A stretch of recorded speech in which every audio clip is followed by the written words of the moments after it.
Hi everyone, welcome back to the Anand Studio. Happy Navaratri to everyone out there. Today we have a very special guest. His name is Sandeep Balakrishna. All of you definitely know about him because you would have seen his videos on a lot of topics. All right, he is an author, he's a writer, and he is running a website called Dharma Dispatch, which has got loads of very important information about the history of India and all those other details which every Hindu should know in Bharat. Okay, so with that, I'll quickly jump into our show today. Thank you, Sandeep ji, for joining us today. It's a pleasure. Namaste. Thank you. Namaste. Thanks for having me on your show. Thank you so much for your time. Mm. So, Sandeep ji, today we'll be talking about this dismantling Hindutva thing that's going around. Okay, there's so much of talk around that. So, we'd like to get your perspective on what that is all about. So, to begin with, what is your definition of Hindutva? Look, there's no personal definition of Hindutva as such. And, you can't have, Sandeep's personal definition of Hindutva. It is a phenomenon and an ideology which has a historical context, which has a historical origin and ever since it's passed through a certain trajectory. So we have to understand the phenomenon and the ideology through these perspectives, not through a personal Individual definition of perspective. what it means. It doesn't make sense like that. I mean, you lose clarity when you start boxing yourself like that. Understood. So why I ask that question is, some people say it's nothing but Hinduism. Some people have different things about it. Okay, but there has to be some logical kind of definition which everybody should have in their mind. And that's why I asked you the specific question, because you are very well read into the culture of Bharat, okay, our history, civilization. All right. So that's why I wanted to understand, okay, so what is the term Hindutva? What does that entail for all of us to kind of have that clarity? Okay, so the way it was defined first by Veer Savarkar was that it was conceived or defined or conceived as a definitive aim as well as a process and a method and a series of actions that Hindus should take in order to preserve, protect, and hopefully rejuvenate their ancient civilization, which is the only unbroken non-Abrahamic civilization that survives in the world. Muslims have about 51 or 53 countries in the world. Practically, Christianity exists in almost every continent on the globe, but only Sanatana Dharma has only one country for it, which is India or Bharatavarsha. Yeah. So in order to protect this, Veer Savarkar came up with his own conceptual, theoretical framework as well as a practical methods of safeguarding Sanatana Dharma in the land of its own birth against extremely hostile forces. So what those methods, what those concrete actions, what he advocated as well as he practiced in his life throughout his whatever long illustrious life is something that is generally people are generally aware of. So I hope that answers your question in a broad fashion. Definitely. And I think there's one person, in one of the videos I was seeing, there's one person called, I think, Chandrakant Basu, who also, I think, wrote about this Hindutva sometime earlier. So just came across that. Do you think the idea of Bharat can be imagined without Hindutva? No, first of all, let's make some, ground definitions, very fundamental definitions, very, very clear. There is no such thing as idea of Bharat or something. Just because the left invented, there's a guy called Sunil Khilnani. So he first in living memory, in contemporary memory, and I don't know if it has if it was that phrase was used before him, but he definitely popularized that phrase, that idea of India. And he's a leftist guy. So he's a scholar, highly decorated guy in London and, hobnobs with the so-called leftist ecosystem out here. So liberal, whatever. Okay. Mhm. He gave that idea of a framework. Basically, it's a theory. Okay, it's an Okay. intellectual theory. So he called it the idea of India, which is nothing but secularism, through backdoor. Okay. Basically, that's what it is. Okay. So if you have to, distill it down, idea of India is equal to secularism. It's just that it uses three different words. That's Okay. all. Okay. So from that perspective, you can't, if you want to counter things like this, see, these are hot air balloons. Things like idea of India, secularism, they don't really mean anything in practice as far as Indian civilization, Hindu civilization is concerned. That is one. Number two, just in order to counter idea of India, you can't come up with an opposite saying idea of Bharat. There's this whole thing of India versus Bharat, and there is some merit to those arguments.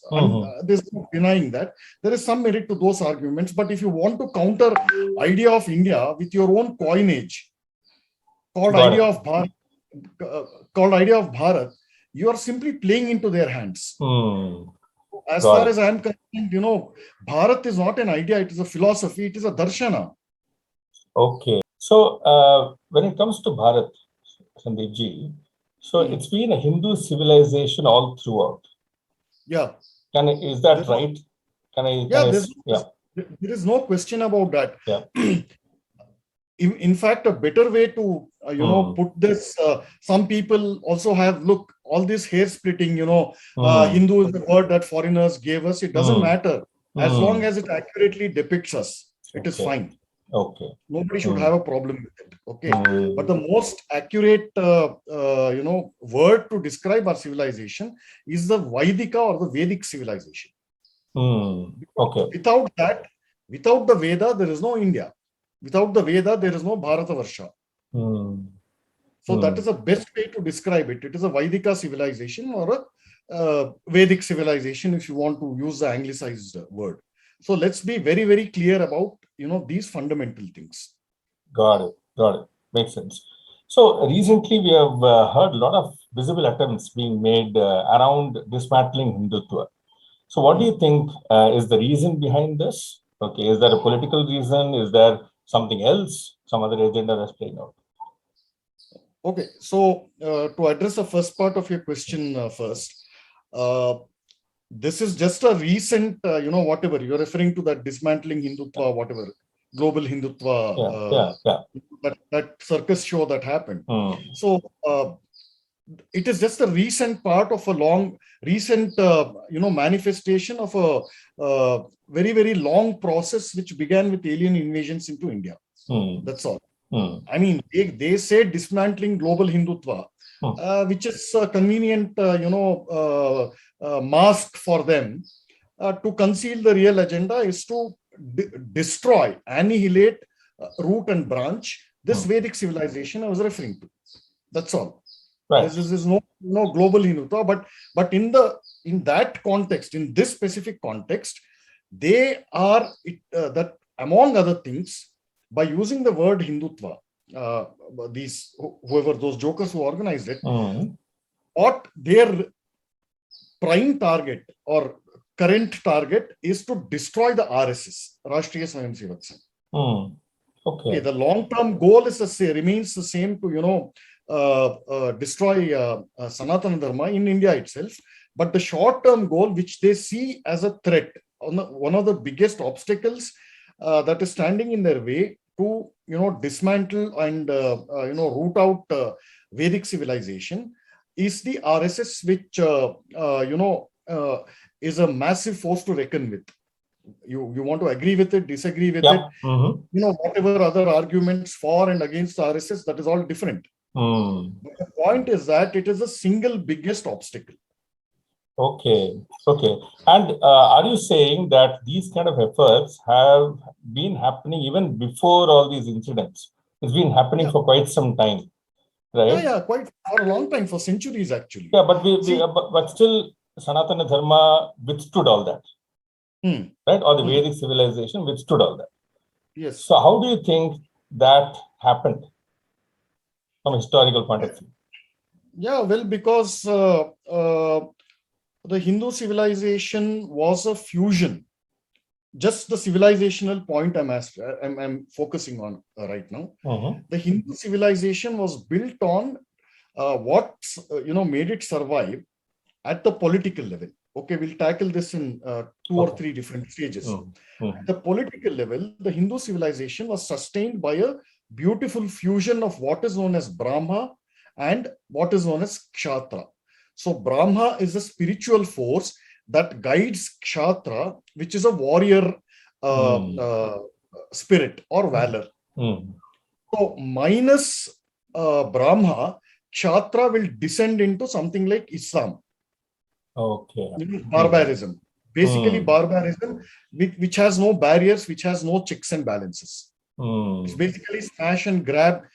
There's no value for anything in these cults, in this Islam and other cults. There's no value for beauty. Basically, that's where it all begins. If you Mhm. don't value beauty, which is Mm. innate in all human beings, you don't value nature. Mm. Mhm. So it's like a Okay. chain reaction. So this fusion of Brahma and Kshatra, which had creeped into, which had formed and informed the Hindu DNA at all levels. At the individual level, at the family level, at the community level, at the level of the society, and finally at the level of the kingdom or Rashtra. Mm.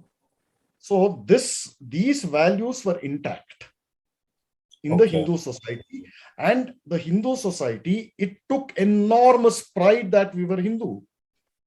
That others who come from outside the borders of traditional borders of Bharatavarsha, all these outsiders were held by Hindus in contempt.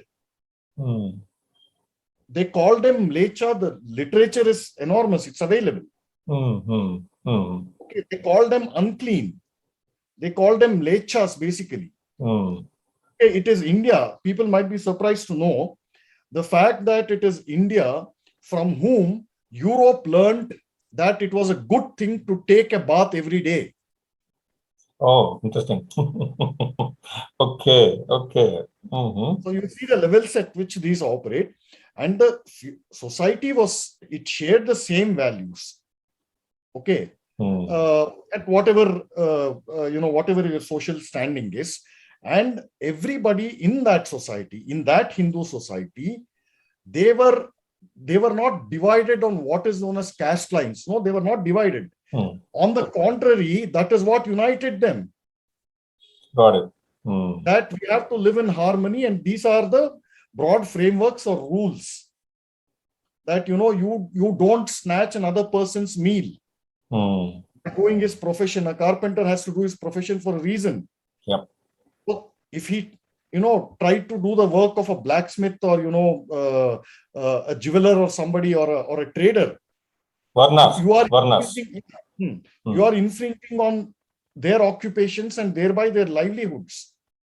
Okay. By politicizing all this, whatever toxic discourse has come, but that's not relevant for today's discussion. Yeah. So it was that Hindu society was united by these shared values, and community living and social practices. All these were shared. Okay. Yeah, please go ahead. Sorry. See, for the longest time, for those who abuse and blame the so-called caste system as the root of all evil, there are nearly infinite examples from our history that we can quote. One example: whenever a harvest happened, what is the first thing that you gather the harvest, to put it, even before it was put on the threshing floor. Okay, what they would not measure it. Okay. No farmer measured his produce. What would happen is 1/6, if I'm not mistaken, it depends. The measurement depends on region to region, but there was a mathematical formula to do this. 1/6 went to the local temple. Okay. And some portion went to the local gurukulas. Each farmer would do this and give it. Only after that, the net harvest, the remaining harvest, would be measured. Got And it. they did this not because any king ordered them to do. They did Hmm. it because it was an act of dharma. It was a pious act which would, get him punya. Hmm. So there were no rules or constitution, written documents, or Right. laws that informed these people to do this. It came from within. Samskara. Samskara. So that samskara was deep rooted from the Vedic times. Okay, Got I it. think I've digressed a lot. No, it's good. It's good. It's really good to know. So, did the temples also play a very important role Yeah, in in fact, the this? Right? temples played a central role in doing three or four major things Hmm. to our civilization. One, they kept stability in the society. Hmm. Main thing is that they ensured stability and contentment in the society. Two, they fostered education. Temples fostered, they were hubs of education. Hmm. Okay. Three is that they were also economic powerhouses in their own right. Okay. Four is a combination of all these three. Okay. Mhm. Mhm. Yeah. So that's so then would it be right to say that if somebody has to really target Sanatana Dharma, so they would they be targeting the temples first? Because course there's they a would. trend, right? From Yeah, of course. the Mughal era and all that. So this has been so once you uproot, say, temples, then in such a case, the culture around that, which was driving for so many years, so that will slowly fade away. Yeah, isn't it? absolutely. But there are two things when Islamic invaders destroyed our temples. One was theology. Islam mandates that idol worship is a sin, and whoever worships idols should be slaughtered or converted forcibly to Islam, and the idols and temples should be broken down. So that is a mandate which is very clear. So that is a theological reason. And the consequential reason, because of this theology, is that these cultures also got rooted out. They got uprooted, basically. So Okay. they're linked to each other. So is that attempt still going on in modern India? Of course, they are. Right. Of course, it is. So yeah. So what other like how is the modus operandi working out? Right? Because if see somebody has to kind of target the civilization. Okay. So how are they going about doing that? There has to be a soft kind of a thing, right? Okay, be it the history itself, or be it the culture, or bring in some change in the name of modernity, something like that, right? So, what do you think is really happening across multiple different ways around this? It is, see, one consequence of, modernity, if you want to use that word, or colonial education, or secularism, whatever, is the fact that these forces, all these international global forces, they got a firm footing in India, and the confusion that was created in the Hindu mind, mainly because of British colonialism, enabled all these forces to dismantle Hindu civilization from a multi-pronged, using multi-pronged attacks. So all these things, what you mentioned, textbooks, poisoning the mind of Hindu women. Don't wear bindi, don't tali is a form of oppression. Karwa Chauth is bad. Holy wastes water. Deepavali causes pollution. So all these are basically expressions and real life operations of multi-pronged attacks against dismantling it. So you don't, while this physical form is really difficult, like, a Mahmud of Ghazni could come with an army and slaughter, say, 2 lakhs of Hindus and convert them in one stroke, in one invasion. He could do that. Now that is no longer possible. So what you do is you study the enemy, which is the Hindu civilization. You study it thoroughly.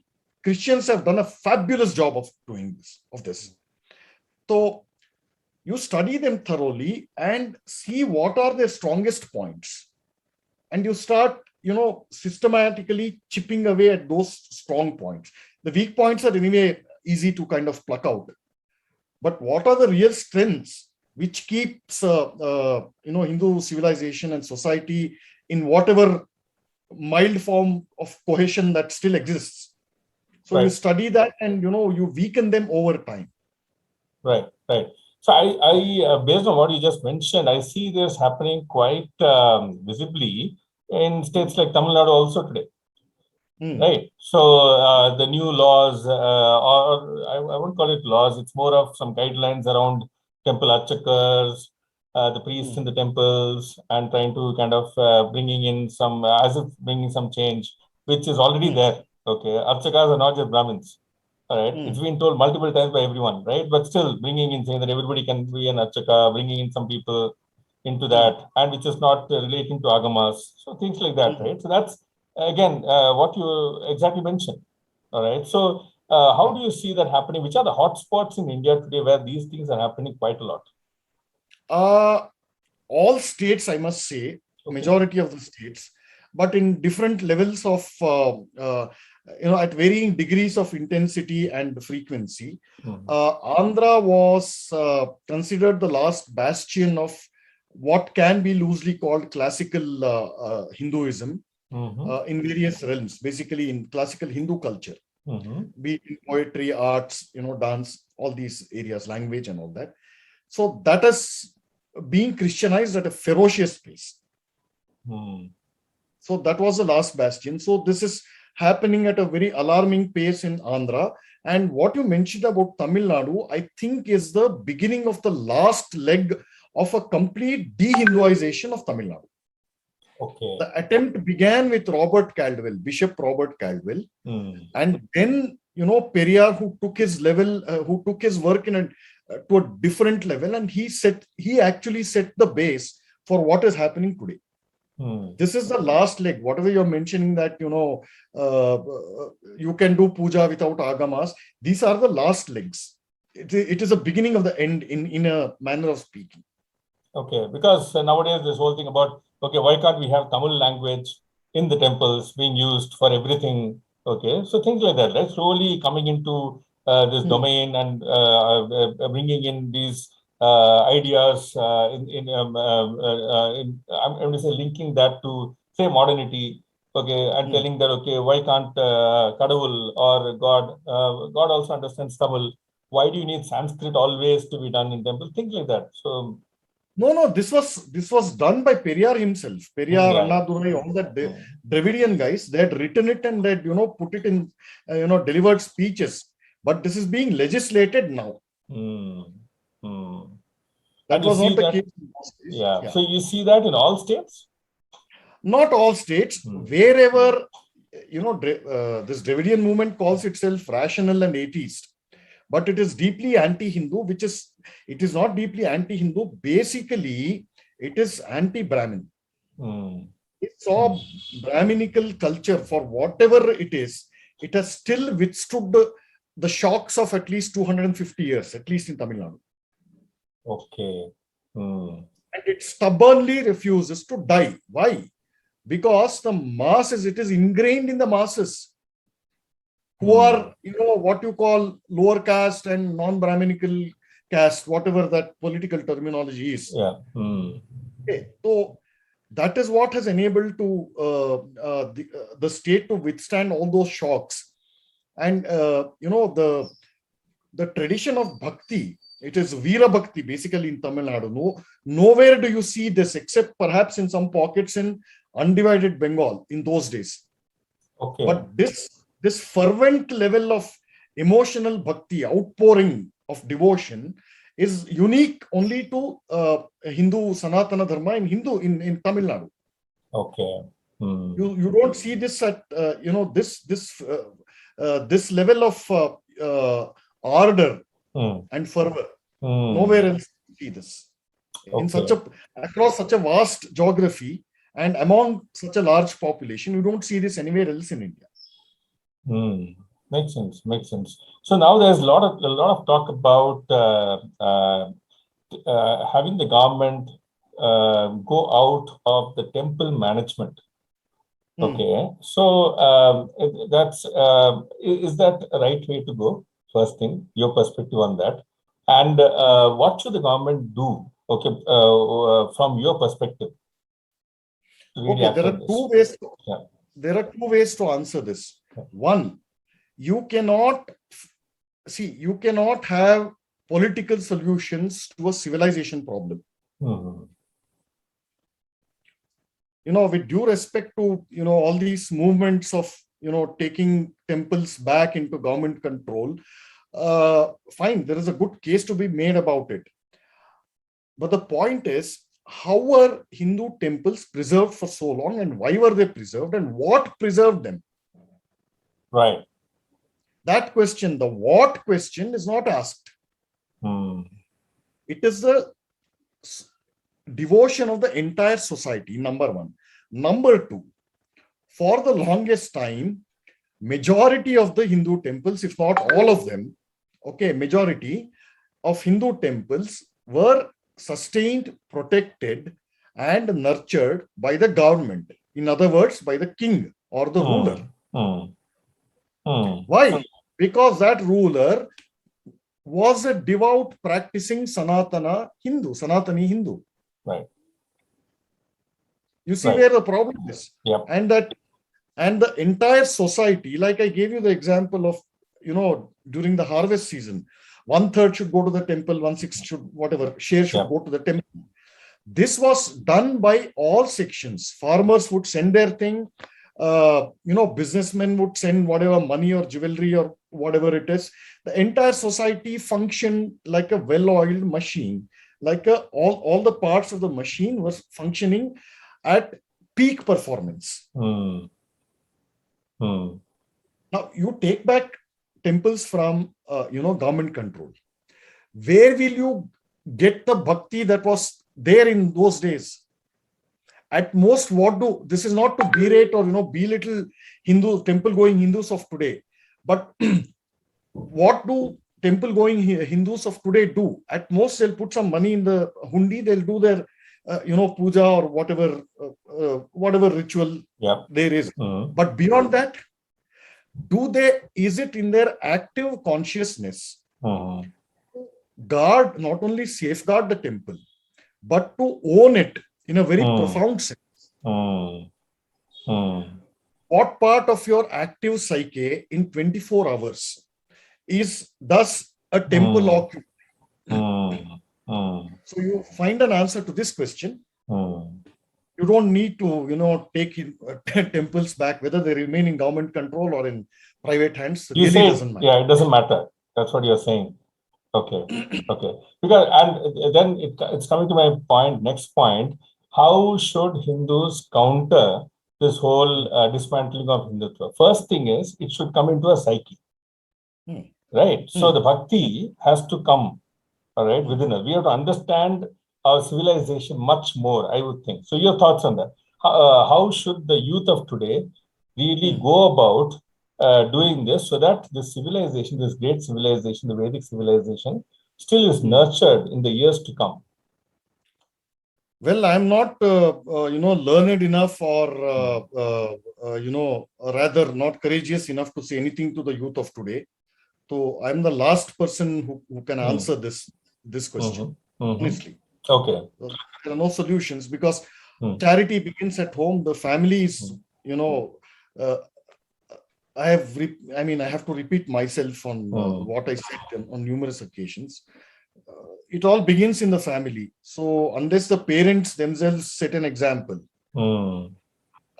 then no youth, no children. It's futile after a certain age. It's futile to say anything to anyone. Okay. So what example should the parents set? I don't know. I don't know what they'll see. I don't know what they learned from their parents. This generational destruction, like I said, British colonialism, it altered our psyche. So that began roughly in the second half of the 19th century. This new Macaulay class began to form in that era. So you have about 150 years of this baggage. Got it. So how can people just take this baggage off, or what can be the process? First, I would think is they should, each family then should go ahead and start educating themselves as well as the next generation okay, Yes. the kids and everyone, as to what has happened earlier, what is our culture, get into the root a little more. All right. First is understanding, like you're doing in your Dharma dispatch. Okay, go and read all that. Okay, so what was the civilization? What was the background of doing some of the rituals that people used to do earlier? Okay, because No, sometimes, yeah, I'll just to I get where your yeah. question is going. Hmm. Look, you cannot learn Hinduism or Sanatana Hmm. Dharma by reading books. Got it. It is not theory, it is practice. Right. So practice It through rituals, right? it is, Because no, it is not prescription, but it is actual living. right. So you can't teach living, right, to people. It has to be Makes lived. sense. Makes sense. Makes sense. Correct. So, and these rituals and whatever it is, they are just a very small part of it. Correct. The Correct. ordinary person, the so-called common masses, okay, that is the whole point, right? It is all inclusive. Our dharma is like a forest which includes everything. Now tell me, show me that genius who enters, say Dandakaranya and counts every single species of flora and fauna in that. So this is Sanatana Dharma. So whatever, look, we are such a genius level civilization that you take a stone and you transform it into, you infuse divinity into it. Correct. You take flowing water and you ascribe femininity to it. Right. Right. Okay, so how do you do this? That's what I'm saying. These things, now you cannot prescribe these rituals. They also have a place. They have an important place. Yep. And those who want to follow that, they can follow that. That's separate. But the point is, these are practices, each according to his own tradition, his family inheritance, his community inheritance, whatever. Those things have to be kept up they have to be maintained for their own sake. Got it. Too much of intellectualizing, especially in these whatever internet age, too much of intellectualizing has actually damaged this process in a very, very deep sense. Got it. Got it. And that sometimes, see, our civilization or what we were or what we did earlier, sometimes because of this intellectual, if I call it advancement, whatever was there earlier, that's kind of taken to be archaic sometimes. Right. And that's where the fault lines are, isn't it? I didn't get your question. So, because I think once people start getting educated a lot, right? And then once they go through this whole psyche change, okay, they've already gone through. Now, sometimes even an average Hindu might think that, okay, whatever we are doing earlier, it's more of primitive, archaic, all right? Things like that. That psyche comes in, isn't it? That's again another deterrent. No, that is built into our education system or whatever you want to call that. Correct. So my whole point is, how do we start, even if you have to take small steps to correct that psyche? Okay, one is the education system. All right. So now, if you have to change the whole education system, that again is a different ballgame altogether, because again, that needs government intervention and will and everything, right? Political will also, for that matter. Okay. So how can Hindu households start changing or take small steps towards changing the psyche that has built for the last, say, 200, 150 years that you're saying? No, there is no answer to this how, except the fact that whatever little religious practices that every house is maintaining, that has to not only be preserved, but for the interested person. You have to go back to, where it originated in your family, with your grandfather, with your great-grandfather, how did they live? Unfortunately, no Hindu parent thinks about these things. Right. So like I said, no, the how part of it has no real practical answer, because we have traveled so far down the road that, these things have become irretrievable. Especially if you live in a big city, this will be finished off in one generation. Okay. So my broader point is, sorry for again coming back to the same thing. How do we counter the dismantling of Hindutva in this age? By growing a spine. Look, there are some I've written in multiple places, Hmm. which others have used this later. Mhm.